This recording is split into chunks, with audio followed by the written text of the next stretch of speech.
नेपाल की राजनीति में पिछले साल जो बदलाव आया था उसे कई लोगों ने जेनजी क्रांति कहा। एक ऐसी लहर जिसने पुरानी व्यवस्था को चुनौती दी और नई उम्मीदों को जन्म दिया। लेकिन अब वही नेपाल एक बार फिर सवालों के घेरे में है कि क्या बदलाव सच में बदलाव ला पाया या फिर उम्मीदें धीरे धीरे टूटने लगी हैं। तो चलिए समझते हैं कि आखिर नेपाल में इन दिनों क्या कुछ चल रहा है।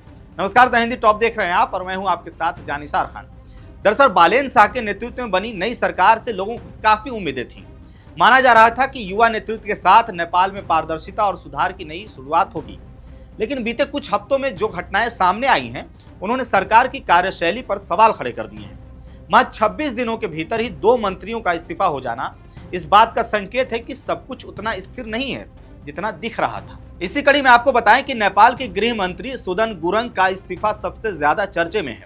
उन्होंने सोशल मीडिया के जरिए अपने पद से हटने की घोषणा की है। उन पर आरोप था कि उन्होंने अपनी संपत्ति का सही विवरण नहीं दिया और चुनावी हल्फनामे में असल संपत्ति को कम करके दिखाया। इतना ही नहीं, करोड़ों के शेयर छुपाने और आर्थिक लेन देन को लेकर के भी सवाल उठे, जिससे उनकी छवि पर असर पड़ा।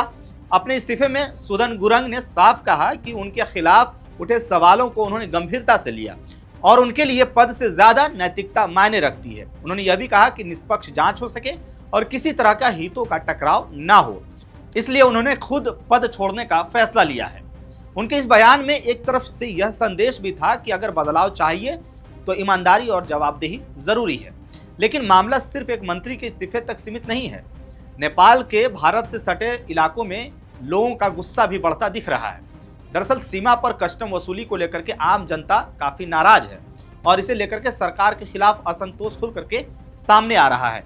यानी एक तरफ सरकार के अंदर विवाद है तो दूसरी तरफ जनता के बीच भी असंतोष बढ़ रहा है। दरअसल आपको बताएं कि यह पूरी स्थिति उस उम्मीद के बिल्कुल उलट है जिसके साथ लोगों ने नई सरकार को चुना था। जेनजी क्रांति के नाम पर जो बदलाव आया था, अब उसी पर सवाल उठने लगे हैं कि क्या यह बदलाव सिर्फ चेहरों तक सीमित रह गया है या सिस्टम में भी कोई ठोस सुधार हो पाया है। अब यहाँ एक और अहम पहलू समझना आपको जरूरी है कि नेपाल की राजनीति आपको बता दें कि लंबे समय से अस्थिरता और बार बार सरकार बदलने के दौर से गुजरती रही है। ऐसे में जब युवा नेतृत्व सामने आया तो लोगों को लगा कि शायद अब यह स्थायित्व और साफ सुथरी राजनीति देखने को मिलेगी।